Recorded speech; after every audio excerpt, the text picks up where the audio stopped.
లో letter spacing గురించి మనం హ్యాండ్ రైటింగ్ అనాలిసిస్ చేయడం జరిగింది. మనం రాసేటువంటి వర్డ్స్లో లెటర్ స్పేస్ అనేది మీడియంగా ఉండాలి. ఎక్కువ దూరంగా రాయకూడదు, మరీ దగ్గరగా రాయకూడదు. మీరు అలా ఎవరైతే రాస్తారో వాళ్ళు సానుకూల దృక్పథము కలిగి ఉంటారు. సామాజికంగా మీరు సమాజంలో చాలా యాక్టివ్గా ఉంటారన్నమాట. మీకు మంచి మార్కులు రావడానికి దోహదం చేస్తుంది. వీళ్ళు మంచి రిజల్ట్ రావడానికి దోహదం చేస్తుంది. అలాగే హ్యాండ్ రైటింగ్ టిప్స్ ఫాలో అవడంలో చాలామంది టిప్పు దగ్గర నుంచి 1.5 ఇంచ్ పైన పట్టుకోమని చెప్తున్నా. మోహన్ బాబు ఎవరు పెన్ను పైకి పట్టుకో, ఇంకా పైకి పట్టుకో. ఒత్తడం కాదు, 1.5 ఇంచ్ పైన పట్టుకోవాలని చెప్తున్నాను.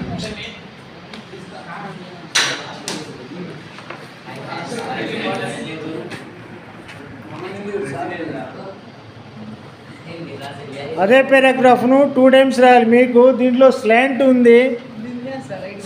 ఉంది, size of the letters zones ఉన్నాయి, అవన్నీ కరెక్ట్గా ఉండాలి. ఈరోజు ఓన్లీ స్పేస్ గురించి చెప్పాను నేను. అంతకుముందు క్లాసుల్లో మనం ఏదైతే చెప్పుకున్నాం అవి కూడా మీరు ఫాలో అవుతూ రాయాలి.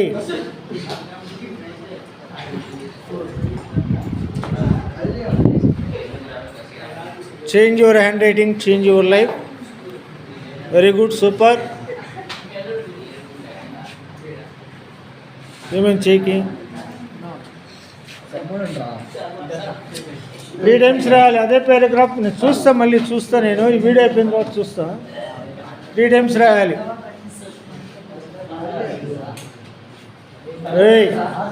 అటువైపు చూసుకుని రాయి, బోర్డు వైపు చూడాలి.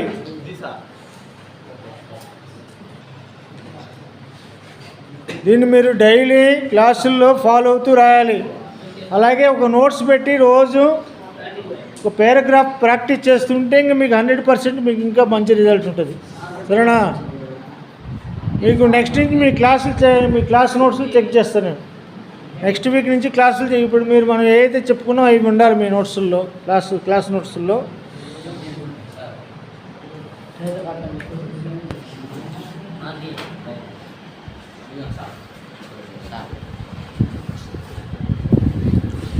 అరే వర్డ్ స్పేసింగ్ ఎందుకు అనిపిస్తున్నావు?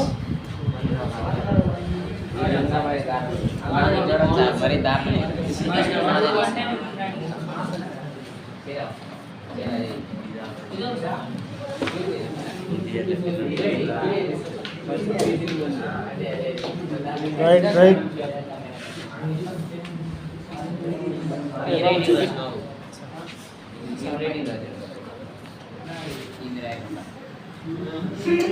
Very good. ఎవరోడు సూపర్.